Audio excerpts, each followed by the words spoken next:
سڵاو بوو خۆشەویستان و ئازیزان و دڵسۆزانی کاناڵ بەر لەوەی دەست بکەم بە باسێک لەسەر شاعری گەورەی کوریان مامۆستای دانا مامۆستا عەباسی حەقیقی شەرمەندەم کە بەبۆی نەسەرخۆشی خاڵی چیا و هێمن برای گەورەی ئاما ماوەی هەفتەیە کە نەمپەرژاوە هەم سەری کاناڵە دەم و هەم شتێکی تازە دابنێم. هەر لێرەوە ئیستیفادە دەکەم لەو فەرسەتەوە ئەو خۆشەویستانی کە بە هەر شێوەیەک سەرخۆشیان لێکردین دەستولا و چاویان ماچکەم و ئەمن هیوادار بم ئەوان لە شایدا من داوەت بکەن و من شینی ئەوان نەبینم. مامۆستا عەباسی حەقیقی شاعرێکە ساڵی 1282 هجری شەمسی لە ئاوایی مەرجاناوەی سەر بە دەشتی حاج حەسەن لەدایک بووە. دەورەی فەقێتی و جوانی لە لای باوکی و مزگەوتەکاندا ڕابواردووە و تەمەنێکی مۆفید و عالمانەی سات بەسەر برد. شەڕی جیهانی ئەوەڵ دەبینێت، ئاوارەی و گرفتاری دەبینێت، ئاڵوگۆڕی حکوومەتی قەجەری بە پادشایی ڕەزا شا دەبینێت. واتە 1300 یا 304 کە لەو فاسلەیەدا قەجەر تەواو دەبێ و سلسلەی پەهلەی وێتێت سەرکار. مامۆستا شاعرێکی 8 ساڵە و تەواو عەیارە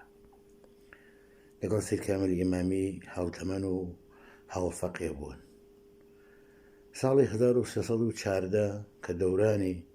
حکوومەتی ڕەزا شایە لە مەدرسەی ڕۆژانە سەبتی ناو دەکا و کەلاسی شەشی ئەو کات وەردەگرێ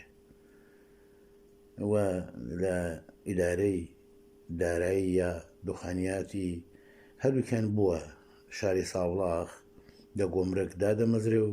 وەکو کارمەندێک دەناسرێ. 6 ساڵی دەورەی ڕەزاشا کارمەند دەبێت تاکوونێ شەڕی عالەمی دووەم دووبارە دەست پێ دەکا و مامۆستا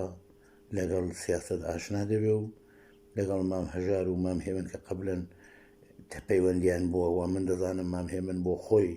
و مام هەژار دەیفەرموو کە شیعری حەقیقیمان لە خانەقا پێدەگەیشت پێی هەڵدەپەڕین و لە هەموو مهمتر ئاشنایی لەگەڵ بیبیلەی چاوی کورد قازی محەممەد لە شەڕی عالەمی دووەمدا لەگەڵ کۆمەڵی ژەکاف ئاشنا دەبێ و وەک شاعرێکی گەلی بەنێوی عین هۆنار کە هەمان عەباسی هۆنار بووە بەناوی مستەعار شعر دەڕێ و لە شعرەکانی لە دەورانی سەردەمدا لە گۆواری کوردستانی ئەو دەم بڵاو بووتەوە. بەڵام قسەی زۆر خۆشی دەگێڕەوە من لە ئاشنای لەگەڵ مەرحومی قازی محەممەد کە پێم وایە حەیفە ئێوەش نەیبیستن. دەیفەرموو لە ساڵەکانی بینی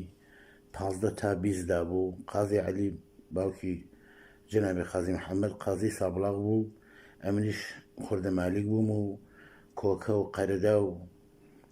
یەک دوو دێم هەبوون وە خوردە مالیکێک. هاتم بوومە کارمەند و ویستم ئەو دەیەکی لێ دەکان بەفرۆشتم، سێدانگ لە دەیەکیان بەفرۆشتم و بێمە ماڵ نێو شاری و کرێنشین نەبووم. دەیفەرموو هەموو ڕۆژ چوو ماڵی مەرحومی قازی عەلی بۆ دیتنەوەی سەنەد و سەنەدی ئەو سەردەمی ئاواییکەی خۆم، بەڵام هەر جۆرێ بە ڕۆژە قازی عەلی دەیفەرموو دیار نییە. و مەرحومی قازی محەممەدیش ئەو کات ڕئیسی فەرهەنگی شاری بۆکان بووە مەهاباد بووە. دەیفەرموو دەیناسیم وەکو شاعرێک ڕۆژە قۆڵی گرنگی حەقیقی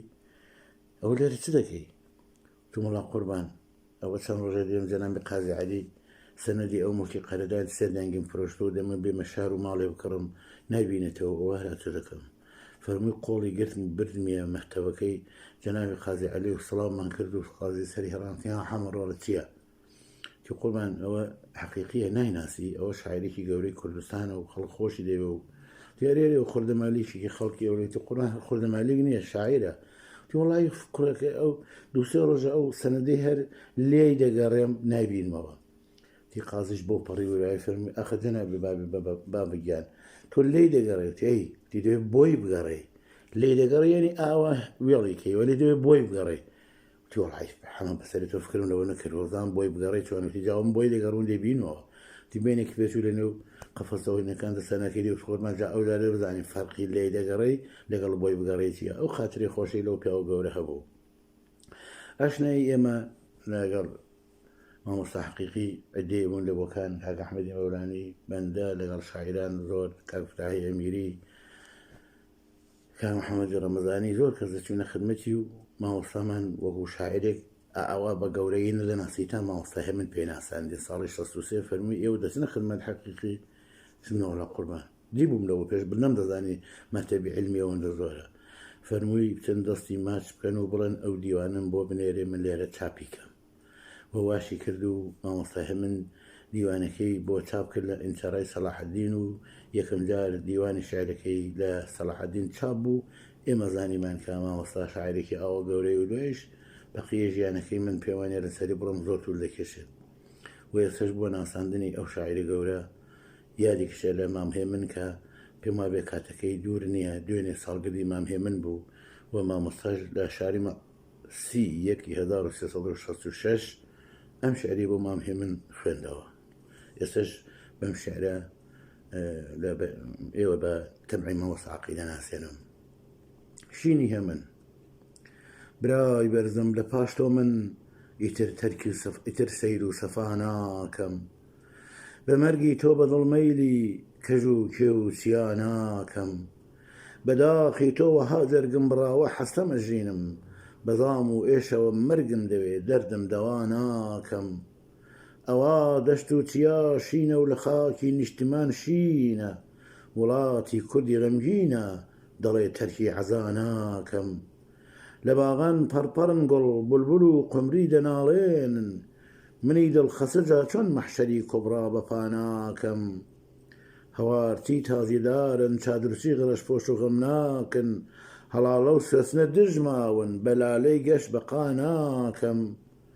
هواي دشو سحلا ميلي كسانم للا بايا هواي تومتا لسردايا هواي او هواناكم كلاوي كلو استيري غنبوني وكلاوي دل كلاوي كردووە ئەستێری غەمبۆنێ و کەلاوەی دڵ هەموو شینگازەلن خاکی پەتی تێدا پەیاناکەم فراقی تۆ مەکو حەجل وداعێ دێتە بەرچاوی ئەگەر فدیەت دەوێ فەرم و بەغەیری سەر فیدا ناکەم لە نێو گەل قاوی مەرگز شوێنەوارێکی و هەینانا لە خوێناوی غەما غەرقم ئەگەر چاکی ئەدا ناکەم بهار وبلبلي باقي أدب هي من ضلي أوجار لباغان بو قولي نورز إتر نغمو نواناكم بسر ومدي تجوي دنجي صلاح الدين أيوبي ضلي كردي كي دل صوزي لخوزي خذ جداناكم كان بيت تلميح بويما مصاهما لانتشار صلاح الدين أيوبي مزلي سروي دامت راندبو أو مزليج واقعا رونيسانسكي أدبي بو وهر أو انتشاراتش ديواني ما وساقي چاپ کرد پجار و مینت الزور دي لدنيا خاطر الزنبه خدا فرمويتي رنجي عباد بجزاناكم وكو ديوان تو تاريخ رون جيني من أما لبرناري جداي تو خياني خنبباناكم خيان همن خيان بيخي ك شندكريو بين مكي جاذبته لسر خرمان ديار تاريخ رون ونار جدايش نێوی کتێبەکانی مامۆستای هێمنن بە شێوەی ئیهام هێناوێتەوە لەسەر کەیکی تەمان شەمنای سێجارێکی دی قوربان ئەجەل مەولای نەدا دەیکوت بە ئەحدی کەس وەفا ناکەم کە ئەمەش تەلمیحێکە بە شێعرێکی مامۆستای هێمن لەسەر کەیکی تەمان هەڵناگرێ ئیدی شەمێکی تر حەقیقی تاوەڕێی دیداری تۆ بوو داخی داخانم نەنیشت ئەو بازە بەختی من لە بەختی بەد ئیوا ناکەم یادی دوو شایری گەورە مام هێمن و ماوەساقی بەخێر بێ و ئێوەش بە خودای گەورە و گران دەسپێرم